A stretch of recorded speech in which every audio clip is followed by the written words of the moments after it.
Hello. This is Hi. Becky Wade, and we had a momentary technical glitch there with my first attempt to go live with this, but I think we're up and running this time, so thank you for bearing with us. I am delighted to have as my guest tonight, well, it's tonight here in the States. What time is it there, Ro? It's just after 10 a.m. in the morning, Friday morning. And whereabouts do you live, just for those who might not know? I'm in Melbourne, Victoria, which is on the bottom east coast of Australia. Okay, so we're very fortunate to have her joining us all the way from Australia, where it is already Friday morning there. Yes, it is. Ahead of My the time. vision for these chats was simply to invite some special guests and, pick their brain a little. People have expertise in all kinds of interesting areas in the book world. And so the first person that I thought of was Rel. Why don't you, well, let me tell the viewers a little bit about you first. Let me introduce you, and then I'll ask you a couple of questions, and then we'll kick things off. So I met Rel, or didn't meet her in person for a while, but I came into contact with her when My Stubborn Heart was in the publishing pipeline, and Bethany House sent the book to her, and she was one of its first readers. And I think we did a character spotlight of Matt and Yes. Kate on your blog way back then in 2012. Mhm. And she and I have had the opportunity to meet a few times since then here in the States. And she's been blogging for quite some time. She has a blog called Rel's Reviews. When did you start your blog? I started it September 2006, so a long time ago. So she's been at this for a while and has been a part of the Christian fiction community for a really long time and is well known by publishers and by authors. She also, don't you lead a book club in Australia? I do, and that's probably been going for about 20 years now. So, and that, it's always been Christian fiction that we've looked at. So that's been, I guess we probably meet maybe 7 or 8 times a year. So that's a lot of books over 20 years that we've enjoyed. So it's good fun. Absolutely. And tell us, how did you first get involved how did you first find and fall in love with Christian fiction as a genre? Well, I would have to say that's all thanks to my Grandma Jean, we called her, because we ended up with lots of grandmas in our family. And so my mum's mum, and she loved to read. And she and my granddad used to do a lot of camp work at a place called Mount Victoria, and they had a Christian bookstore there. And she would buy me and my sister Christian fiction novels, Janet Oak, way back when. So I think I got my first one when I was about 10 years old. So if anyone wants to do the maths, you can work out how old I am. And so she really got me started in reading Christian fiction. And that kind of grew, and I ended up doing through high school, and we'd always get books for Christmas, and I ended up doing a law degree. So particularly then, when you're reading dry law books, I really started to enjoy Christian fiction more. And I'd go to my local Christian bookstore and look through their bargain bins and find, $2 Palisade romances and Treasures. and Bookstore treasures. Yes. So I now have, let's say, lots of books, about 3,500 Christian fiction novels. And you do a fair bit of loaning those out to friends as well. You're like a private library. I do have my private library. Yes, I have my own software, so I keep a record of who's borrowing, what they like, and all of that. And I love doing that. I love sharing my books. It took me a while to get over I have to share my beautiful books. But, this has been read, but it still looks beautiful. Yeah, beautiful condition, right? Yeah, so I loan books out to lots of people, family, friends, church people, friends of friends. Yeah, it's good. Okay. Well, when I was trying to think about someone who has really done a phenomenal job of supporting Christian fiction and its authors and publishers, you definitely came to mind. So I would love to hear from you. What are your tips for people who are interested in also kind of figuring out a way that they can support this style of book, Christian fiction? Sure. I think readers of Christian fiction, once they engage with them and with the authors, and now we have ways to engage with authors. There's so many things that you can start feeling passionate about, and you really want to support the writers that you love. So there's plenty of ways that readers can do that, but we're just doing 5 today. So my first one seems very obvious. Write a review. If you've read a novel, write a review. So any books you read, make sure you post a review on Amazon or Christian Book or Barnes & Noble or Kobo or lots of places, BookBub. That's really important, because the more reviews a book gets, the more exposure that book gets to other readers. So some people say to me, I can't write reviews. I don't know how to write reviews. Well, yeah, I think a lot of people are very intimidated or daunted by the task. Absolutely. And you've read a fabulous book, so say something like Susie's beautiful literary novel, and then you think, how can I write about that? I just read her prose and I don't have skills with prose. That's right. But reviews don't have to be long. Personally, I like short, sweet, snappy reviews. Some people like to write paragraphs, but that's okay too. But really, all you need to do for a review is write 1 or 2 things about what you liked about the book. My advice with writing reviews, please don't rewrite the synopsis. Publishers have spent hours, they pay good money to good people who know what they're doing. So don't rewrite the story, because it's right there. Say what you love about the book. So I love the characters. I really connected with her because that was my life experience. Or I just loved the setting. It was, we've got Kara's book, set in New Zealand and Australia. I'm not biased, but that, really appeals. So say that. I loved learning about a new culture or a new country. That's a great book review. Tell the readers, other readers, what you liked, because that's what they're looking for. Gee, well, I like this book.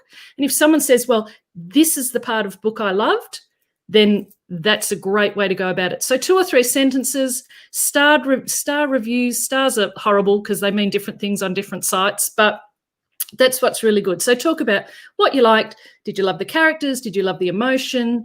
Did you love the themes? Whatever. And a really good thing to do to get more exposure for books is to compare it to other authors. So you might say, well, if you, what have I got here? I love that you have so many show and tell items. We can I tell. I do. So someone might have read Kara's book and you've read it and you think, okay, who else is like her? Well, do you know what? If you like Kara, you might like Tammy Gray. Make connections. If you like Tammy Gray, you might like Becky Wade. If you love historicals, so if you've read Jodie's book, when you're writing a review, say what you loved about the review and say, look, if you enjoy historical romance and Jodie's book, you might like, Jen Tarano's. They're a little bit different, more humour, but that's the kind of thing you want to be doing, making those connections in a review. So writing a review is crucial. So 1 or 2 lines, don't stress about it, just say what you loved.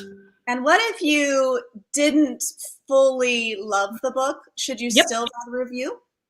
Absolutely. Every authors, I work with a lot of authors, and I know obviously they don't love heart-crushing reviews, and some authors won't read reviews at all, and that works for them, and that's really good.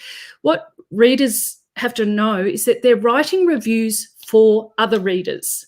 So yes, please be honest. It's not about giving every book 5 stars. If you want authenticity in your reviews and every single book is 5 stars, people say, oh, well, she just gives 5 stars to everything. So if there's something you don't like, be clear about it. Find something positive. Say, I love this about the book. This is something I struggled with. Don't make it personal. Just talk about, I didn't particularly like this style of writing, or I couldn't connect to that character. But don't make it negative towards the writer, oh, they're hopeless. They can't write well. I hated this book. I think there's no, it's not helpful. You're wanting to be helpful and you're wanting to communicate to other readers, this is what I liked, this is what I didn't like, but with gentleness and kindness as always. But Well, and I honestly, think it's that important. just like you were saying that other readers who read a review talking about things that the person liked, they might read a review and read what the person didn't like and either think to themselves, I wouldn't like that either, or conversely think to themselves, that is not something that's going to bother me. If the person says this was the thing that bothered me and is clear about what that was, then you give the other people reading that review the ability to realize, okay, but I don't feel that same way about that. And so that might Absolutely. not hinder me Absolutely. from reading this. And there are many books I've read because of a less positive review for that reason. Either I thought, oh, they didn't like that. That piques my interest. I wonder Right. what that was about I and think I why. have to read this now. And there are books for everyone. So just Yeah, because I didn't like this one, someone else will love it. That's why we have so many books, and that's the beauty of it. There's I something know. for everyone. There really is. Everyone has their cup of tea out there if you keep looking.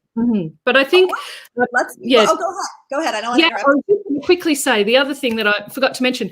When you're writing a review, make sure the review's about the book. So if you've got a complaint, if there's no point putting a 1-star review and your review is the book didn't get to me in time or the book arrived damaged, Oh, don't right. put that in a review. It damages the author and it's got nothing to do with the author. Yes, that's such a Just good point because I do see that from time to time that mm, books mm. are rated low for reasons other than to do with anything with the storyline. Yes, or I read the first chapter and I hated it, so I didn't read it and I'm giving it a 1-star review. Right. No. Okay. All right. All Well, right.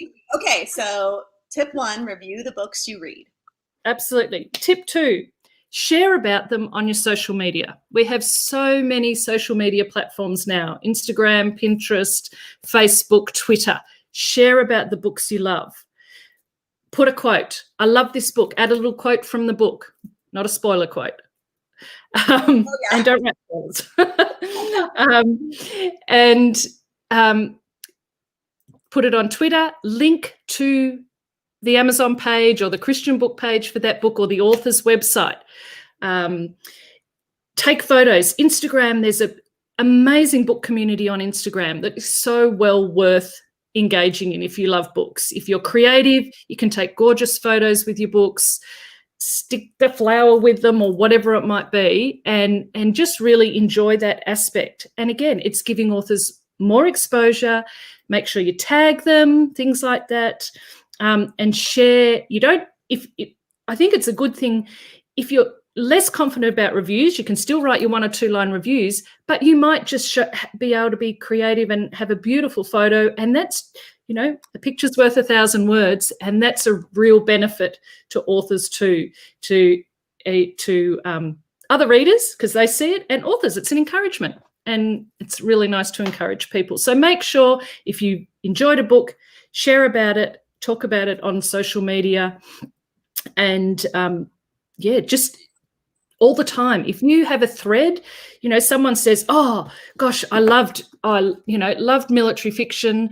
I love Ronnie Kendrick's. Oops, I'm not very good at mirror images. I know, it confuses me too. I'm always moving the wrong way.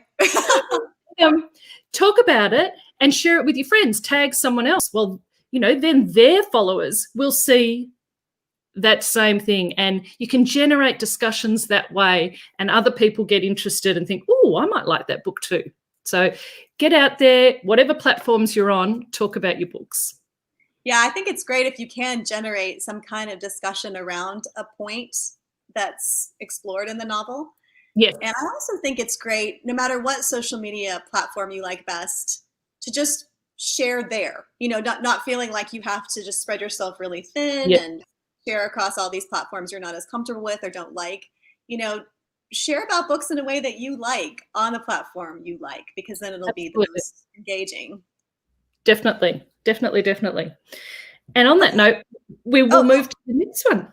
Yes, let's do. Before we do that, just a second though, I do want to let everybody know that Rel is going to graciously stay around and answer a few questions once she finished giving her tips. So if you have a question, please just type it in, and we will ask Rel some of those at the end. So go ahead, and if you have a question about any of this or any questions for her specifically, just go ahead and type those in. Okay, we can move on to number 3 now. Number 3, in a similar theme, follow authors. Well, what does that mean? Stalk them? No.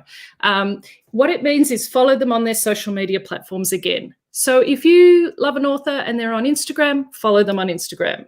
If they're on Facebook, follow their Facebook page.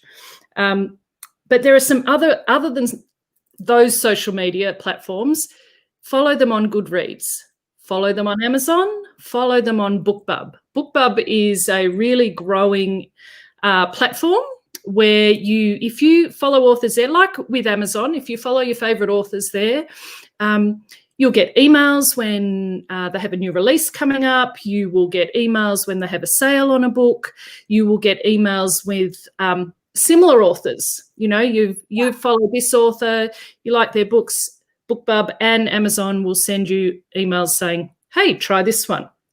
So they're really good platforms to follow authors on. And again, more exposure. The more followers, the more people see the books. So one way to support authors tremendously is to do those follow things. So on Amazon, you go to the author page, just below their lovely headshot, you'll see, I think it says follow author.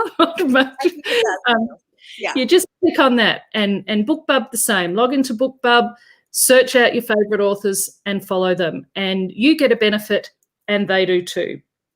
The other thing that's really key for authors, newsletters. If you don't want to miss out on anything, sign up to an author's newsletter. You'll get some authors will give you really exclusive things. So a lot of authors these days are giving a free book when you sign up, or a free novella or something like that. So there's a benefit for you. And then again, you'll get updates directly from the author, cover reveals, often giveaways and things like that. And again, that's another way to support an author. The key with newsletters is there's no point signing up if you don't open them. So make sure it's not just signing up. Really choose the authors you love and open their newsletters and find out what they're up to and respond. That's the other thing that's key with following authors. Authors will tell you it's quite a solitary life. Becky will say that. You know, there's a lot of time where you're reading, you're just writing, you're closed off from everyone else, you're popping on social media every now and then.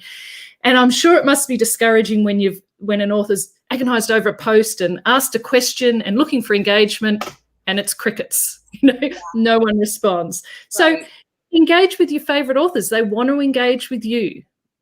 Authors who are on social media want that engagement, and you can have that too. So if they ask a question on an Instagram post, hey, chime in.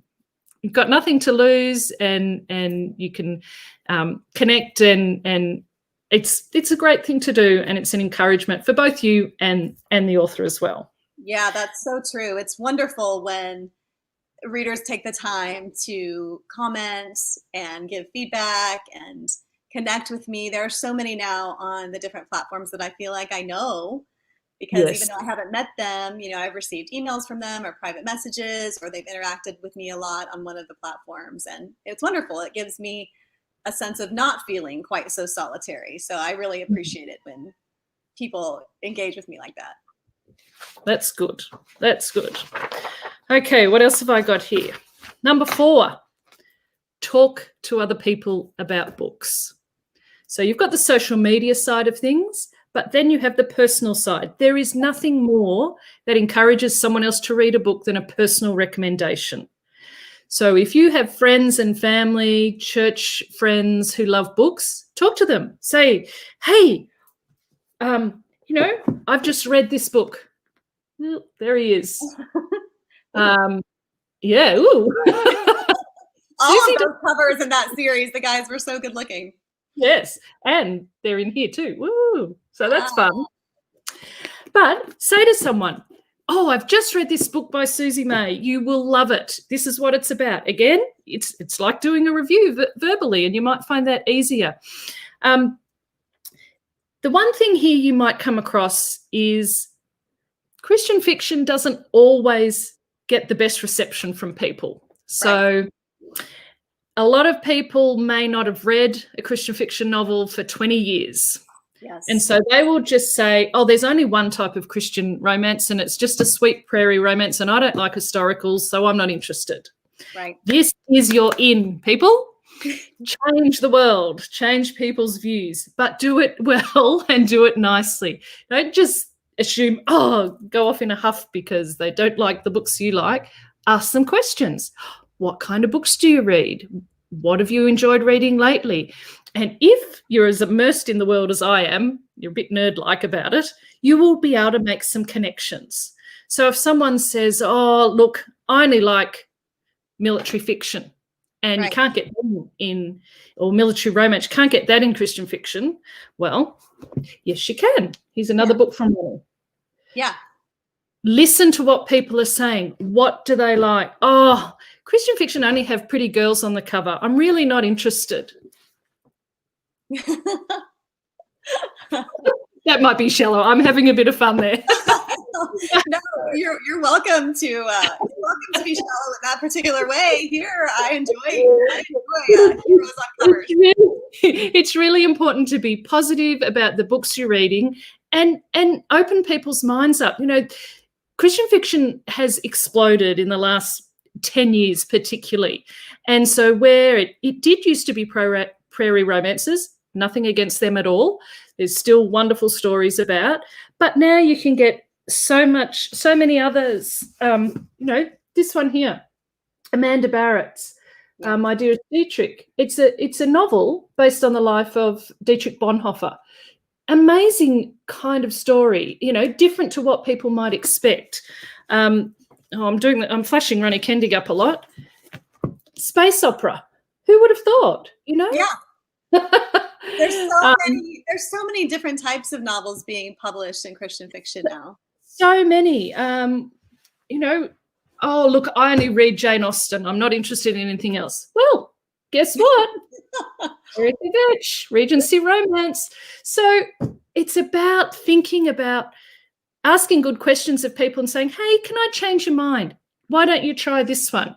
You know, people might say, oh, the writing's really simple in Christian fiction, you know. Amanda Dykes. Yeah. Truly, it will change people's lives. This girl can write unbelievably well, as do so many.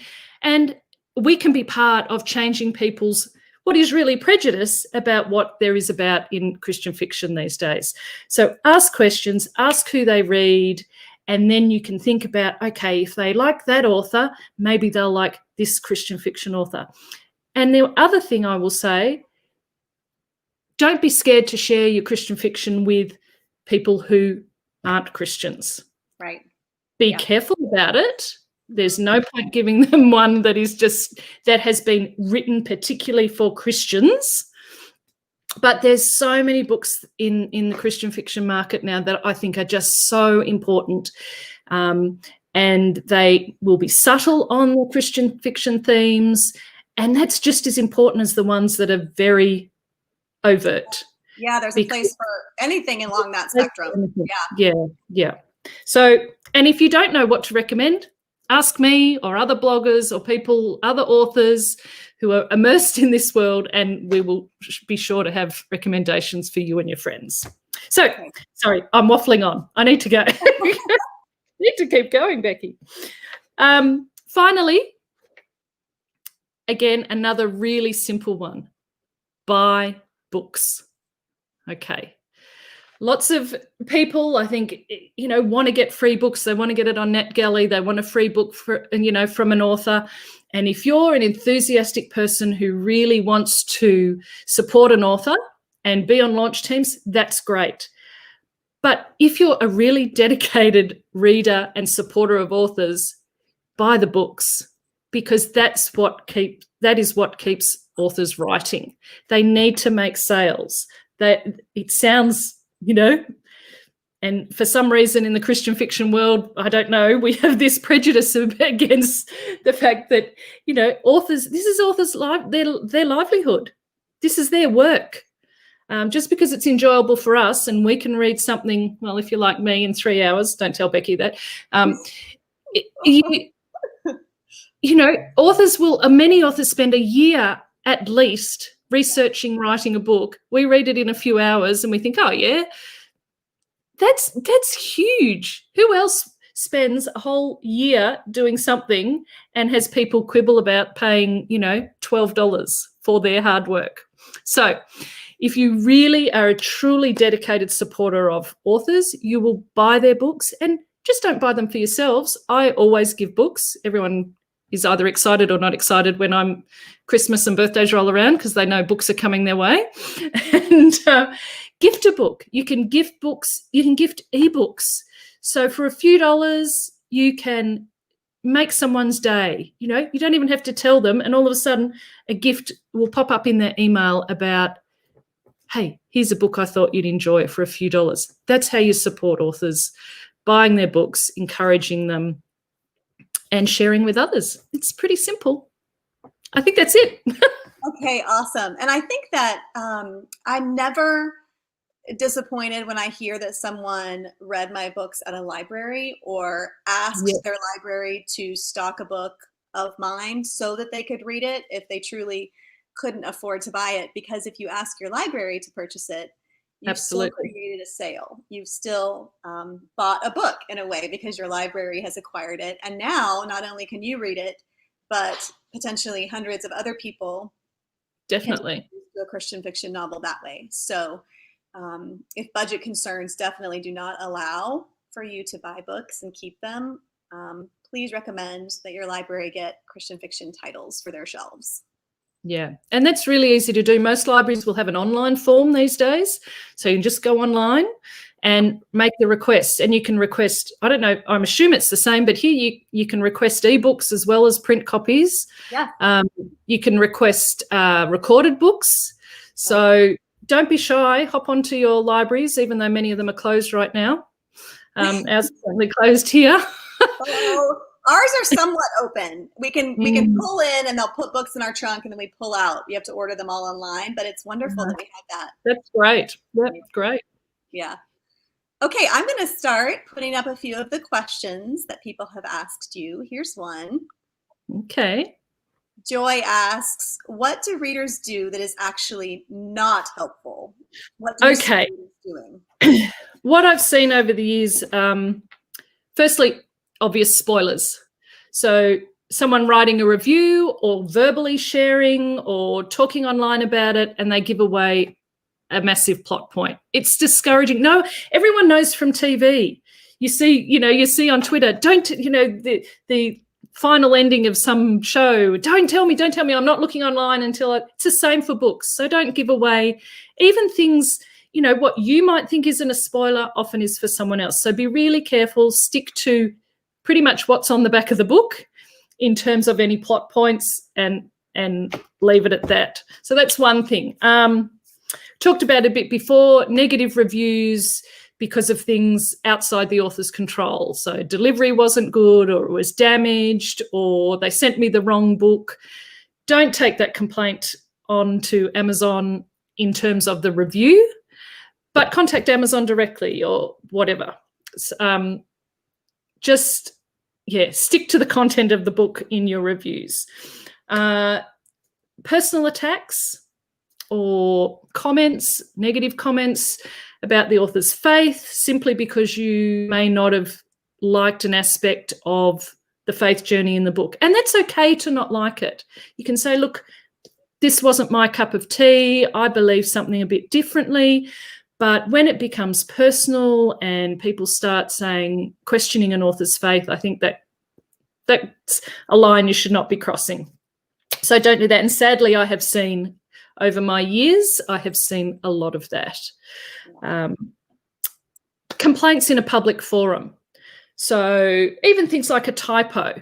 If you find a typo, firstly, go to the publisher. It's not in the author's control. Typos are really, don't tell the publishers, but they're the publisher's fault. They haven't been picked up in the editing. I'm glad you said that. It makes me feel a little bit better. I mean, I'm sure that I might have been the initiator of some of my typos, but I'm always hoping that those copy editors catch them, and they try really hard to. But absolutely. And sometimes there are ones that just, no matter what, no matter how many times a book's been edited, but that's not the author's fault. So don't take your, oh, I found this typo. I have a client and there's someone who contacts her. The only time she makes any contact with her is to point out a typo in a book. Right. So it's a bit sad. But go to the publisher or message the author privately. Yeah. So don't go onto the author's page and say, oh, I found 2 typos in your book, or, oh, when's your book coming out? You know, it's not here yet and they haven't delivered it yet. Don't do that in a public forum. Speak firstly to the responsible party, which is either a retailer or the publisher, or if you're going to do it, a private message to the author. It's much nicer. No one else wants to be called out about something that might have gone wrong in a public forum. Mm-hmm. So they're probably the main things I see. The other thing, if you're being asked, which is just an anecdotal funny thing, I see sometimes in the Christian fiction forums, someone will say, I'm looking for an historical romance book. Who should I read?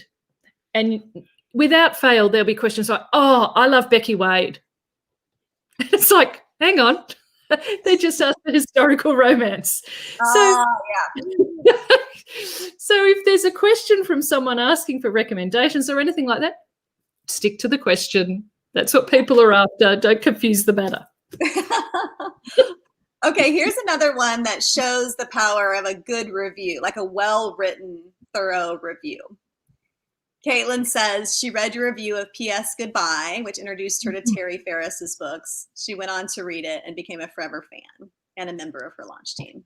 So that just goes to show that when you do put in some thought to your reviews, exactly what you were saying, you can win readers who think, that sounds like it's right up my alley. I want to give it a try. Absolutely. And Caitlin, that makes me so happy, because that's the very reason why I do what I do. I want to be a book matchmaker. So I want to match books to people it's going to work for them. So whenever anyone messages me on my blog or on my social media and says, oh, I discovered this author through you, that just totally makes my day. So thanks for sharing that, Caitlin. That's lovely. Okay, here's one from Rebecca saying that she can agree with you about how people look at her like, what? Christian romance is a thing? They had no idea. And I've run into this a lot, because people that I just meet will ask me, what do I do? And I'll say, I'm a Christian fiction author. And I get this wide and strange mix of responses. And so I think there is a lot of just advocacy that we can be doing in conversations with people. Absolutely. And that whole, certainly, I mean, you would be able to speak to it better than me, but that whole Christian romance, why is anyone writing Christian romance? That can't be right. Well, who created romance and love and relationships? You know. God did.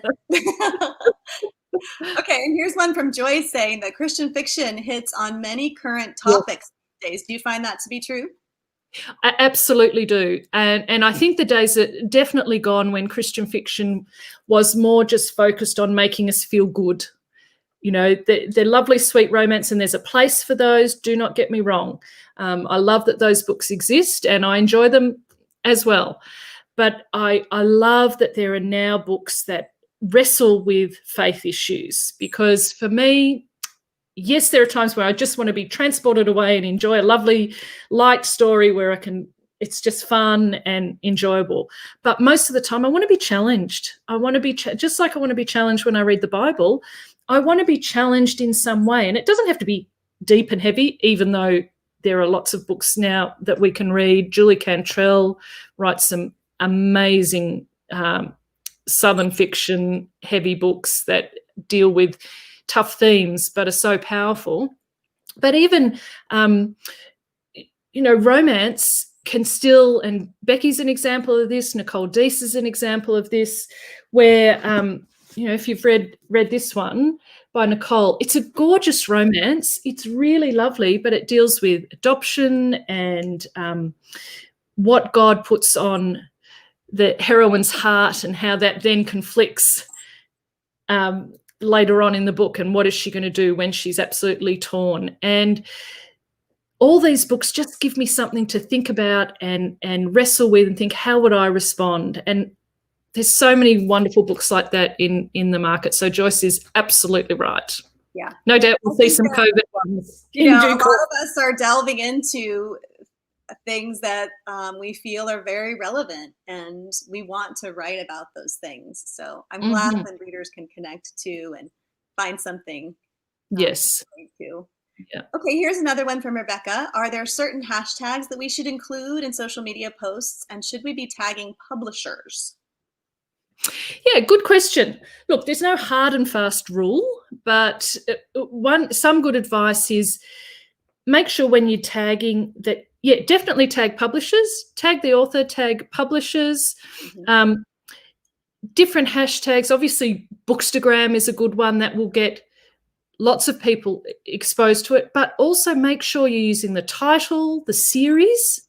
So for Becky's, what have I got over there? Oh, I can't reach those ones. Oh, here I can. That's okay. Here we go. Oh, okay, one of my Porter family books. Porter family books. So hashtag Porter family series or whatever. Use those things because that connects people to more than just that one book you might be talking about. Right. What other hashtags? Oh, there's I love book nerd. There's so many. Yeah, book blogger. Just make sure you've got connections to the book, connections to the author and publisher.